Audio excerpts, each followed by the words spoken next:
الرحیم ایاک نعبد و ایاک نستعین۔ میرے پاکستانیوں، بہت دردناک تکلیف دہ ثانیہ ہوا ہے ابھی پشاور میں، اور دہشت گردی کے اوپر پھر سے بات چیت شروع ہو گئی۔ ایک وقت پہ بہت بڑا موضوع تھا دہشت گردی، اور پھر آہستہ آہستہ نیچے گیا، اور اب پھر چند مہینوں سے پھر سے اوپر آ گیا۔ تو میں نے اس لیے کہا کہ پہلے تو میں اپنی قوم سے بات کرنا چاہتا ہوں، لیکن سب سے پہلے دہشت گردی کے اوپر، اور خاص طور پہ جو پختونخوا کی پولیس ہے، ماضی میں بھی یہ قربانیاں دیتے رہے۔ جب ہماری 2013 میں حکومت آئی تو تقریباً 700 پولیس والے شہید ہو چکے تھے، اور وہ میں اس کے اوپر ابھی بعد میں بات کروں گا۔ اور پھر ان کی قربانی دیکھ کے تو میں نے سوچا کہ آج میں اس موضوع کے اوپر بات کروں، کیونکہ مجھے افسوس سے کہنا پڑتا ہے کہ اتنا بڑا ثانیہ ہوا ہے اور اس کو پولیٹیکلی ایکسپلائٹ کیا جا رہا ہے، وہ جو میں ابھی آپ کو بعد میں بتاؤں گا۔ دیکھیے جی، ہوا کیا ہے، پاکستان کیوں اس جنگ میں پڑا ہے، یہ آپ سب کو سمجھنا ہے کہ اس کے پیچھے کیا ہوا کہ ہم پچھلے 20 سال سے ایک عذاب میں پڑے ہوئے ہیں، اور بیچ میں پیریڈ آیا کہ جس میں دہشت گردی بالکل نیچے آ گئی۔ لیکن یہ ہوا کیا تھا، میں ذرا اپنی قوم کی مائنڈ جن کو سمجھ ہے ان کو پتہ تو چلے کہ ہم یہاں پہنچے کیسے ہیں۔ دیکھیں، ہم نے افغان جہاد لڑی، ساری جو افغان جہاد تھی وہ پاکستان کے قبائلی علاقے سے لڑی گئی تھی، جو پرانا قبائلی علاقہ تھا۔ میں نے 1993 آج سے 30 سال پہلے ایک کتاب لکھی تھی پاکستان کے قبائلی علاقے کے اوپر، اور وہ میں سارے قبائلی علاقہ وزیرستان سے لے کے ساری ایجنسی سے ہو کے میں بجوڑ تک میں ٹریول کیا، میں نے اس کی تاریخ پڑھی، اور لہٰذا میں نے پھر وہ کتاب لکھی۔ لیکن جب میں وہاں قبائلی علاقے میں پھر رہا تھا تو تقریباً جتنے بھی میں حجرے جاتا تھا، زیادہ تر ان حجروں میں تصویر لگی ہوتی تھی ایک نوجوان کی، اور ہار اس کے گلے میں ڈالا ہوتا تھا۔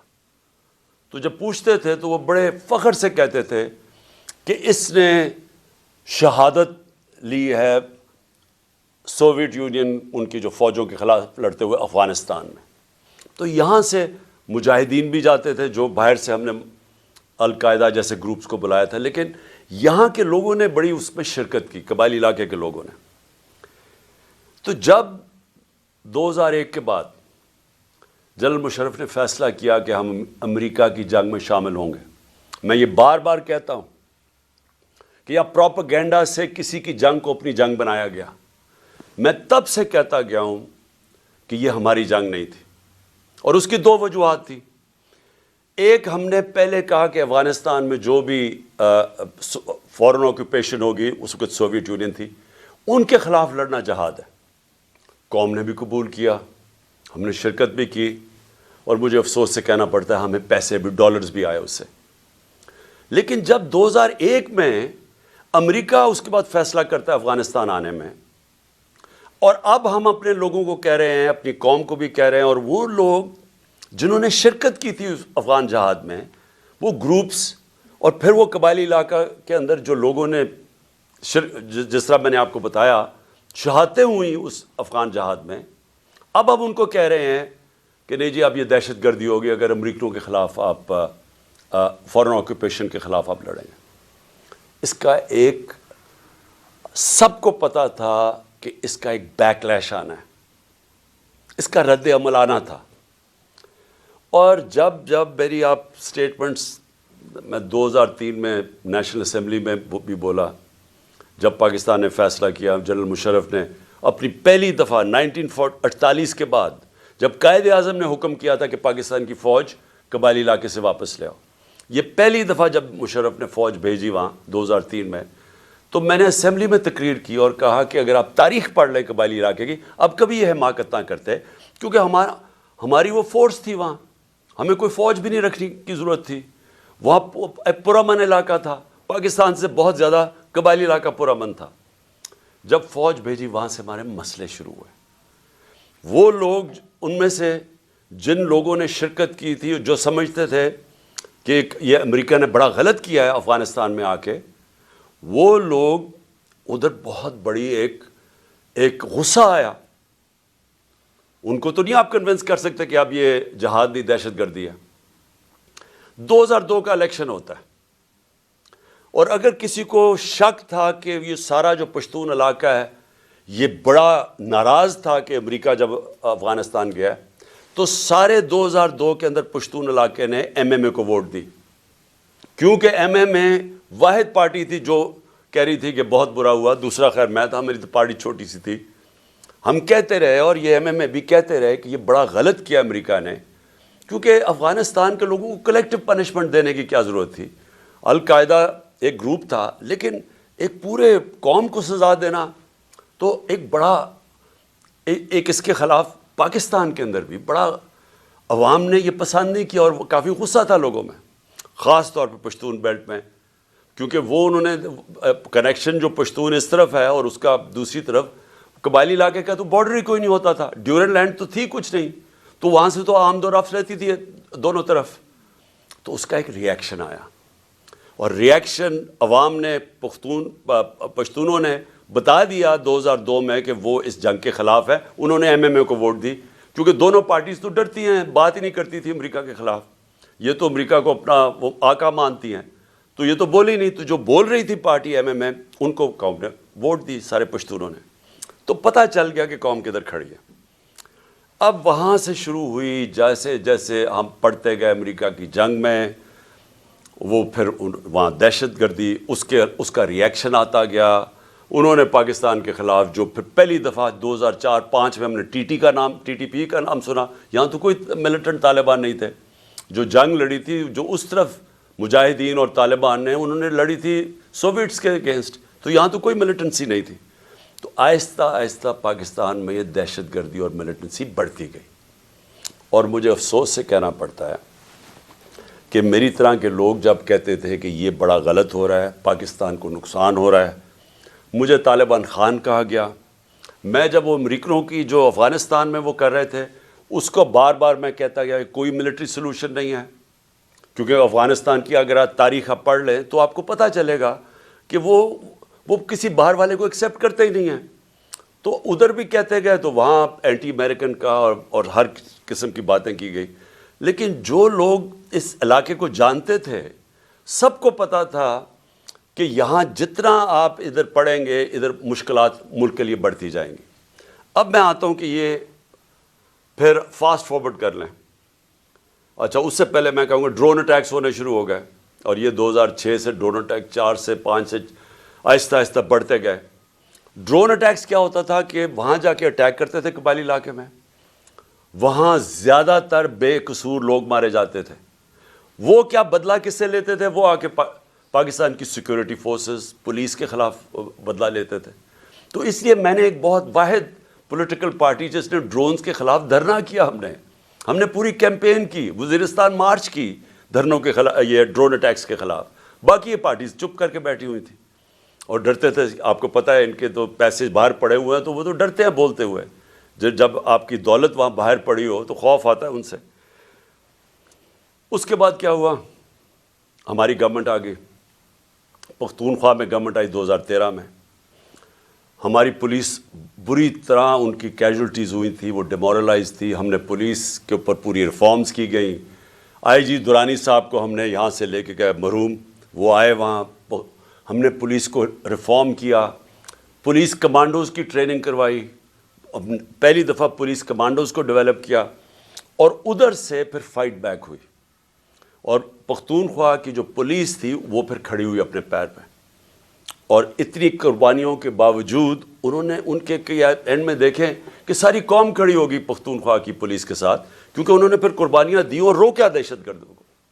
لیکن اصل میں دہشت گردی لڑی جاتی ہے انٹیلیجنس ایجنسی سے، اور قوم کی سیکورٹی فورسز لڑتی ہے. اور قوم کی سیکورٹی فورسز نے اینڈ میں قربانیاں دی. پتہ نہیں 6000 ہمارے فوجی شہید ہو گئے، اور ٹوٹل پاکستان کی 80,000 پاکستانی اس جنگ میں ہلاک ہوئے. اب آ جائیں 2018 میں ہماری گورنمنٹ آ جاتی ہے. ہم فیسیلیٹیٹ کرتے ہیں افغان طالبان کے ساتھ بات چیت اور امریکن اور افغان طالبان کے بیچ میں بات چیت. ہم کوشش کرتے ہیں کیونکہ ہمارا انٹرسٹ تھا وہاں امن ہوگا تو پاکستان میں اس کا فائدہ ہوگا. کیونکہ اس وقت جو پچھلی افغان گورنمنٹ تھی وہ پرو پاکستان نہیں تھی, وہ پرو انڈیا تھی, اور وہ حکومت ہمیں کوئی ہیلپ نہیں ملتی تھی. جب یہاں پاکستان سے تین گروپس آپریٹ کر رہے تھے, افغانستان اٹیک کرتے تھے تو وہ نہیں روکتے تھے. تو ہم نے پوری کوشش کی پہلے بات چیت کروائیں تاکہ امن ہو افغانستان میں. پھر ہم نے کوشش کی افغان گورنمنٹ کو اور طالبان کو اکٹھا بٹھانے کی, وہ ہم فیل ہو گئے, انہوں نے نہیں مانا. لیکن ہم نے کوشش کی, ہم نے دونوں اس گورنمنٹ سے بھی بات کر رہے تھے. میں گیا بھی کابل جب پریزیڈنٹ غنی تھے, تو صرف کوشش کی کہ ہم کسی طرح یہاں امن پیدا کریں. تو جب پچھلی 2021 کی گرمیاں, اب میں صرف آپ کو اس لیے تفصیل بتا رہا ہوں تاکہ آپ کو پتہ ہو آج جو ہو رہا ہے اس کے پیچھے بیک گراؤنڈ کیا تھی. 2021 میں گرمیوں میں مجھے خوف آنا شروع ہو گیا جب امریکیوں نے ڈیٹ اناؤنس کی وڈرول کی افغانستان میں. مجھے خوف آنا شروع ہو گیا کہ یہاں خانہ جنگی ہوگی افغانستان میں. اور ہماری ISI نے ہمیں پوری بریفنگ دی کہ 3 لاکھ فوج ہے افغانستان کی, اور جیسے ہی وڈرا اگر یہ جب امریکہ جائیں گے تو یہ 3 لاکھ فوج اور 60-70 ہزار صرف طالبان ہیں, تو یہاں تو خانہ جنگی شروع ہو جائے گی. تو ایک خوف تھا کہ جب وہاں خانہ جنگی شروع ہوگی تو اس کا فال آؤٹ پاکستان میں بھی آئے گا. ایک یہ خوف تھا کہ امریکہ ہمیں ہمارے پہ سینکشنز لگا دیں, کیونکہ وہ پہلے ہی کہہ رہے تھے کہ پاکستان کی وجہ سے ہم نہیں جیتے افغانستان میں. وہ پاکستانی انٹیلیجنس ایجنسیز کو بلیم کرتے تھے کہ وہ طالبان کے خلاف اس لیے کامیاب نہیں ہو کیونکہ پاکستان ان کی مدد کر رہا تھا. تو ڈر یہ تھا کہ ایک دفعہ سول وار شروع ہو گئی تو انہوں نے سارا ملبہ ہمارے پہ ڈال دینا. تو ہم تب سے میں پچھلی یعنی 21 کی گرمیوں سے آپ میری سٹیٹمنٹس دیکھ لیں, میں کہتا گیا تھا کہ وہ جو 2021 اور 22 کی سردیاں ہیں وہ پاکستان کے لیے سب سے مشکل وقت ہے. اور اس کی ایک وجہ یہ تھی کہ مجھے خوف تھا افغانستان میں کیا ہوگا. میرا جنرل باجوہ سے کوئی اختلافات نہیں تھے, ہم ایک پیج پہ تھے. اس ملک نے بڑا فائدہ ہوا جب کہ پاکستان کی اسٹیبلشمنٹ اور الیکٹڈ گورنمنٹ ایک پیج پہ تھی, اچھے کام ہوئے. کرونا کے اندر دنیا نے ہمارا تسلیم کیا جس طرح ہم نے ڈیل کیا, لیکن سب ایک قوم نے مل کے اس سے لڑا. اس کے بعد ٹڈی بھی تھی, اس کا ایک آیا وہ بھی, اس پہ بھی بڑا ہمیں خوف تھا. تو ہر چیز میں اس وقت ہم اکٹھے چل رہے تھے. اختلاف پہلا یہ ہوا کہ ایکسٹینشن کے بعد جنرل باجوہ نے بار بار ہمیں کہا کہ NRO کو NRO دے دو اور یہ اکاؤنٹیبلٹی سے پیچھے ہٹ جاؤ اور نیب کو چینج کر دو جو اب نیب ہے. یعنی نیب کو لاز کو امینڈ کرنا یہ تب سے شروع ہو گیا تھا کہ جیسے آپ امینڈ کریں گے تو یا پولیٹیکل سٹیبلٹی آ جائے گی. بیسکلی NRO دے دو, جو ہم نے ریفیوز کر دیا. میں نے میٹنگ بھی تھی ایک ہوئی تھی جس میں میرے سینئر منسٹرز بیٹھے تھے, جنرل باجوہ نے یہ تجویز دی, ہم نے کام نہیں کرتے کیونکہ میں تو آیا ہی پالیٹکس میں 26 سال پہلے تھا رول آف لاء کے لیے اور انصاف, اور اگر انصاف نہیں ہوتا تو کرپشن ہوتی ہے. تو دوسرا اختلاف کدھر ہوا؟ دوسرا اختلاف ان سے ہوا جنرل فیض کے اوپر. اب میں آج ساری قوم کے سامنے رکھنا چاہتا ہوں جو حقائق کیا تھے. میرا جنرل فیض کو اس وقت میں سمجھتا تھا کہ کیونکہ 2021-22 کی سردیاں ہمارے لیے بڑی مشکل ہوں گی, میں چاہتا تھا کیونکہ افغانستان کا فال آؤٹ آنا تھا, میں یہ چاہ رہا تھا کہ ان کو یہ سردیوں تک جنرل فیض کو رکھا جائے. کیونکہ اگر سب سے مشکل ٹائم ہے تو جو سب سے ایکسپیرینسڈ آپ کا انٹیلیجنس کا چیف ہے اس کو ہونا چاہیے, آپ کا بیسٹ کھلاڑی ہونا چاہیے. مجھے تب سے خوف تھا دہشت گردی کا. میں نے بار بار جنرل باجوہ سے بھی بات کی, میں نے اپنی کیبنٹ کو بھی بتایا کہ سردیاں ہمارے لیے مشکل ہیں, کیونکہ ایک پوری تاریخ میں دیکھ رہا تھا, مجھے تو پوری بیک گراؤنڈ پتہ ہے اس کی.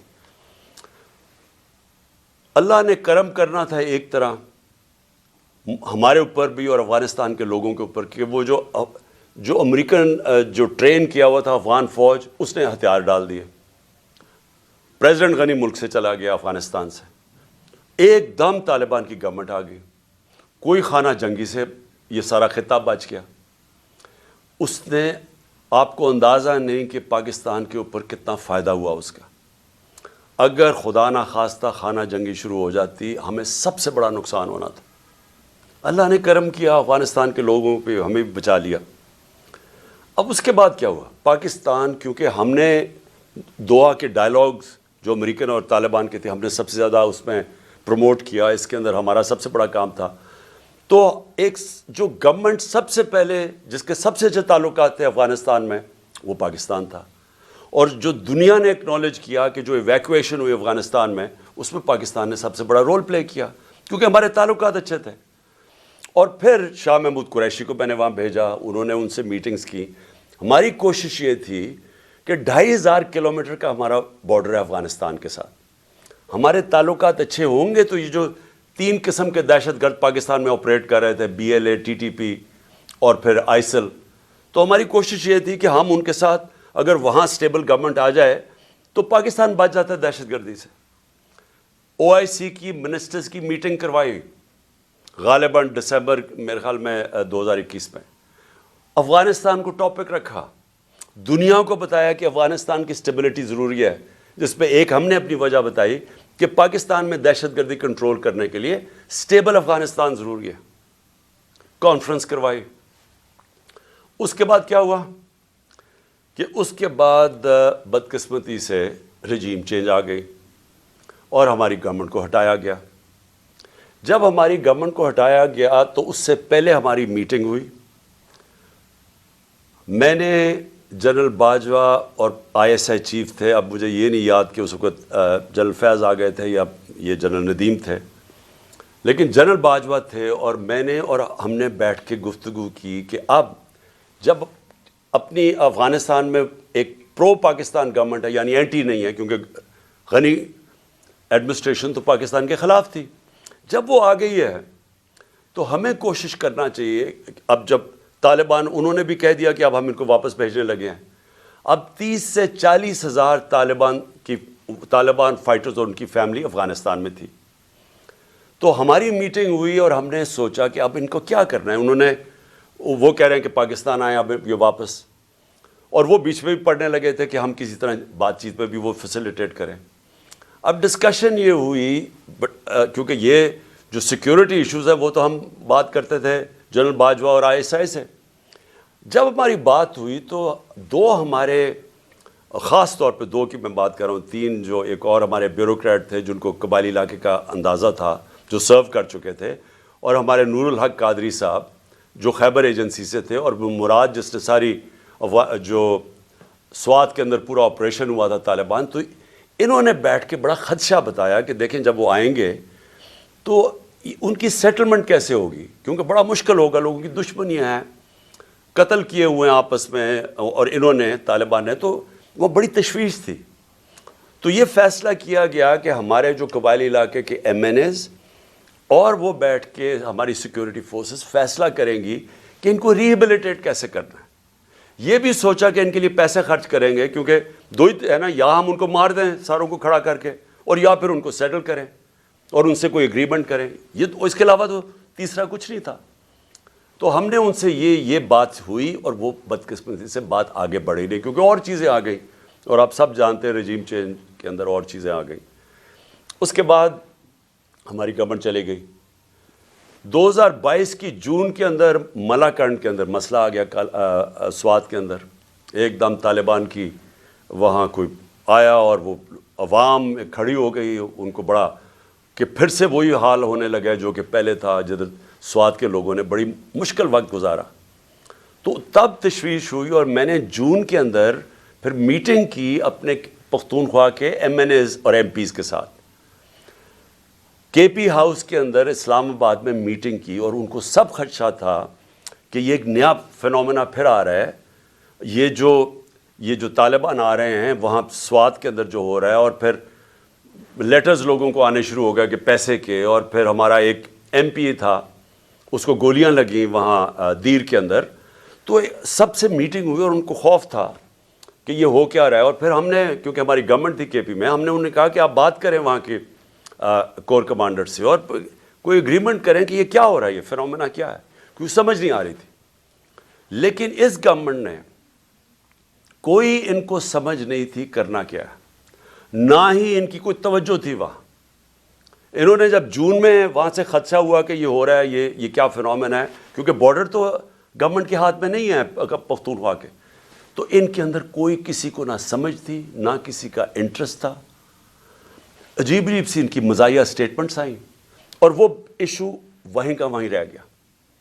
اب یہ ایشو آہستہ آہستہ بڑھنا تھا، اور اب جدھر یہ پہنچ گیا ہے، مجھے اب ہوا کیا، جب پولیس پہ جب یہ اٹیک ہوا مسجد کے اندر، تو ابھی وہ لوگ، وہ بیچارے، جو میں پھر سے آج سب کے سامنے، ہم سب کو تکلیف ہے کہ جس طرح کی ہم نے وہ سینز دیکھے ہیں، اور جس طرح وہ پولیس والوں کے اوپر ایک غصہ اور ایک غم طاری ہوا تھا، وہ ہم نے دیکھا سب نے. تو سوال ابھی یہ پوچھا جائے کہ گورنر کے پی نے ابھی تو لوگوں قبروں میں دفن بھی نہیں کیا، ابھی تو لوگ تکلیف میں ہیں، ابھی تو انالیسس ہی نہیں ہوا کہ یہ ہوا کیا ہے. گورنر کے پی خط لکھ دیتا ہے کہ جی الیکشن کو ڈیلے کیا جائے، ملک صوبے کا صورتحال ٹھیک نہیں ہے. اب میرا یہ سوال ہے کہ جو لوگ یہ اب سمجھ رہے ہیں کہ یہ جو دہشت گردی بڑھائی جا رہی ہے، اور جو پہلے سے بھی یہ پی ٹی آئی کی گورنمنٹ کے خلاف ہے، اور یہ الیکشنز کو متاثر کر رہی ہے، اور یہ الیکشنز ڈیلے کرنے کے لیے، تو گورنر نے تو خط سے یہی اسی طرف لوگوں کو، جس کا نہیں بھی سوچ تھا وہ ادھر چلی گئی ہے. کیا یہ عقل ہے کہ جب تک آپ نے پوری طرح دیکھا ہی نہیں اور پتہ ہی نہیں آپ کو سیکیورٹی سچویشن کیا ہے، سیدھا بیٹھ کے کہہ دیا کہ الیکشن ڈیلے کرو؟ جو پرو گورنمنٹ کے تجزیہ نگار ہیں وہ بھی شروع ہو گئے کہ جی الیکشن ڈیلے کیا جائے. تو کچھ تو سوچ لیں کہ لوگوں کے اندر جدھر پہلے ہی خدشات ہے، ایک ٹرسٹ ڈیفیسٹ ہوا ہے کے پی کے اندر، پختونخوا کے لوگوں کو اعتماد چلا گیا ہے کہ یہ دہشت گردی ہے کیا. ہم سب جانتے ہیں کہ پی ٹی ایم کے کیا نعرے ہیں، اور جب پہلے سے خدشے ہیں تو یہ گورنر سٹیٹمنٹ دے رہا ہے کہ جناب الیکشن ڈیلے کر دے. تو میرا سب سے بڑا سوال اب یہ ہے کہ آج میں اس گورنمنٹ اور ان کے لوگوں سے پوچھنا چاہتا ہوں کہ جو ہمیں ذمہ دار ٹھہرا رہے ہیں، میں یہ پوچھنا چاہتا ہوں کہ میں اس کا تو جواب دے سکتا ہوں جب ہم اقتدار میں تھے. جب ہم اقتدار میں نہیں ہیں، یہ کہنا کہ کیونکہ اس دور میں انہوں نے یہ کیا تو آج یہ ہو گیا. سوال یہ ہے کہ ہمارے دور میں کیوں نہیں ہوا؟ 2013 سے ہماری گورنمنٹ تھی پختونخوا، جو سب سے بڑا صوبہ جو تباہی مچی. 2013 سے 18 تک ذرا دہشت گردی دیکھ لیں کہ پختونخوا میں کتنی ہوئی ہمارے دور میں، اور 2018 سے اب تک ہماری جب گورنمنٹ تھی، مارچ اپریل تک، مجھے یہ بتا دیں کتنی دہشت گردی تھی. تو آج ہمیں یہ کہا جا رہا ہے کہ جناب وہ کیونکہ انہوں نے پتہ نہیں کیا کیونکہ آج دہشت گردی بڑھ گئی. یہ بالکل اسی طرح ہے، جس کے اوپر ابھی میں اس کے بعد آؤں گا، کہ جناب انہوں نے پتہ نہیں آج جو معاشی بحران آ گیا اور جو تباہی مچ گئی ہے پاکستان میں، جو لوگوں کی امید ہی ملک سے چلی گئی ہے، جو معاشی حالات ہیں، تو وہ کہہ رہے ہیں کہ جی وہ ہماری وجہ سے ہوا ہے. ہم اس کے ذمہ دار ہیں جو ہمارے دور میں ہوا ہے. جب ہم پاور میں نہیں ہیں، ہمارے سے کیوں جواب پوچھ رہے ہیں؟ میں آج پھر سے میں بار بار کہتا رہوں گا، مجھے ان کا پتہ تھا کہ یہ نااہل اور کرپٹ لوگ، انہوں نے تو 30 سال حکومت کی اور ملک کو یہاں پہنچایا ہے. اور اب یہ کہنا کہ یہ جو جنرل باجوہ کی سوچ تھی کہ اب آ کے یہ ملک ٹھیک کر دیں گے، جو 17 سال میں سب سے بہتر پاکستان کی اکنامک پرفارمنس تھی، اس اکنامک پرفارمنس کے اوپر رجیم چینج کر کے ان کو لے آئے. میں بار بار جنرل باجوہ کو کہتا رہا، اور میں نے واضح طور پہ شوکت ترین کو بھجوایا. میں اس لیے آپ کو کہوں گا کہ ہمیں پتہ تھا یہ کیا ہونا ہے. میں ان کو جانتا ہوں 30 سال سے، جو انہوں نے کیا پاکستان کے ساتھ. یہ جو قرضے چڑھے ہوئے ہیں جب سے یہ آئے ہیں، ذرا دیکھیں انہوں نے، یہ امیر ہوتے جاتے ہیں، ملک مقروض ہوتا جاتا ہے. تو انہوں نے ملک کیسے ٹھیک کرنا تھا؟ جو ملک کو تباہی کی طرف لے کے جائے وہ ملک ٹھیک کیسے کر سکتا ہے؟ ان کے یہ جو نون لیگ کی 99 یہ گورنمنٹ چھوڑ کے گئے ہیں، ذرا دیکھ لیں کہ کیا حال تھا پاکستان کی معیشت کا، اور اب یہ جو 2018 میں چھوڑ کے گئے تب دیکھ لیں کیا حال تھا. تو اب ان کو جب ہمیں ہٹا کے ان کو لے کے آئے، انہوں نے اب ٹھیک کر دینا تھا ملک. چلتی ہوئی معیشت جو 17 سال میں اس کی گروتھ ریٹ، یعنی جو اکانومی میں دولت میں اضافہ ہو رہا تھا 5.7 اور 6%، آخری 2 سالوں میں کرونا کے باوجود کورونا کا بھی میں بار بار آپ کو اس لیے یاد کرواؤں گا، یہ دنیا کے اندر اتنا بڑا سانیہ صدی میں ایک دفعہ آتا ہے، اور دیکھیں گے پاکستان کیسے نکلا اس میں سے، اور پھر اپنے لوگوں کو، معیشت کو، سب کو بچا لیا، غریبوں کو بچا لیا۔ اور ہم جب وہاں سے جب اس کو بتایا جنرل باجوہ کو کہ یہ نہ کامیاب ہونے دیں، اور اس لیے کامیاب نہ ہونے دیں کیونکہ یہ نہیں سنبھال سکیں گے، اور وہی ہوا، جیسے ہی آئے ملک نیچے جانا شروع ہو گیا۔ مجھے بتائیں کون سا اتنا بڑا عذاب آیا تھا؟ کیا چینج آیا کہ دہشت گردی بھی اسپانوں میں چلی گئی اور یہ معیشت بھی زمین پہ چلی گئی؟ کون سا چینج آیا تھا؟ یعنی کوئی مجھے سمجھائے کہ ہمارا تو مسئلہ بنا ہوا تھا، تیل پہنچ گیا تھا 110 سے $115 بیرل، اب وہ آگے ابھی اوپر ہی بھی ہے تو $85 کا ہے۔ تو جب اصل تو مہنگائی تیل کی وجہ سے آتی ہے جو آپ امپورٹ کرتے ہیں، تو ہم نے تو جو انرجی کی قیمتیں وہ بھی اوپر گئیں، کموڈٹی سپر سائیکل جس کو کہتے ہیں اس کو بھی گزارا۔ 2.5 سال ہم IMF کے نیچے تھے، IMF کے پروگرام سے بھی گزرے۔ اس کے باوجود اگر ہم یہ پاکستان کی دولت میں اضافہ کر سکتے ہیں، انڈسٹری بھی گرو کر رہی تھی، کسان بھی خوش تھا، سروسز بھی اوپر جا رہی تھی، فیوچر ٹیکنالوجی اس میں گروتھ آ گئی تھی، ہمارے ٹیکس کلیکشن بڑھ گئے تھے، ہمارے record tax collection, overseas Pakistani کو اعتماد تھا ہمارے پہ، وہ ریمیٹنسز ریکارڈ بھیج رہے تھے $31 ارب کی۔ تو یہ آتے ساتھ ہی آج نیچے کیسے پہنچ گئے؟ یہ ہونا ہی تھا۔ اور میں آپ کو صرف یہ بتانا چاہتا ہوں کہ آج ہم کدھر جا رہے ہیں۔ میرے سے وہ چیزیں پوچھیں جب میں اقتدار میں تھا، اگر یہ نہ ہٹاتے پھر ہم ذمہ دار تھے۔ اگر یہ نہ سازش کر کے، یہ جو شہباز شریف اب بولتا پھرتا ہے، کیوں آپ نے سازش کی تھی کہ اگر آپ کو اتنا خوف تھا، ہماری تیاری نہیں تھی، ملک کے حالات بہت برے تھے، ہمیں رہنے دیتے۔ 1 سال، 1.25 سال، 1.5 سال رہ گیا تھا، ہم ذمہ دار تھے۔ پھر ہم اس کے ذمہ دار کیسے ہو جو آپ آ کے ملک کا بیڑا غرق کر کے رکھ دیا ہے، ہر طرح ملک نیچے لے گئے ہیں۔ مجھے یہ ذرا یہ سمجھائیں کہ 90 روپیہ گرا ڈالر کے مقابلے میں، 90 روپے، کیا اس کے ہم ذمہ دار ہیں؟ یعنی کیا آپ مجھے صرف یہ سمجھا دیں کہ یہ جسٹیفائی کیسے کرتے ہیں کہ 90 روپے ڈالر کے مقابلے میں کم ہو گیا؟ 90 روپے پاکستان کی دولت، لوگوں کے پیسے کے اندر کمی آ گئی ہے۔ یعنی جب آپ ڈالر اوپر جاتا ہے تو آپ کے روپے کی جب قیمت نیچے جاتی ہے تو آپ کی خریدار کی قیمت نیچے چلی جاتی ہے۔ اس سے جو چیز آپ باہر سے امپورٹ کرتے ہیں وہ سب مہنگی ہو جاتی ہیں، اور اس کا جب اثر آئے گا، جب 90 روپے آپ گراتے ہیں، آپ گرتا ہے آپ کی نااہلی کی وجہ سے، اس کا اب اثر کدھر آ رہا ہے؟ ہر شعبے پہ اس کا اثر آ رہا ہے۔ سب سے پہلے مہنگائی۔ آج لوگوں کا سب سے بڑا مسئلہ مہنگائی بن چکا ہے۔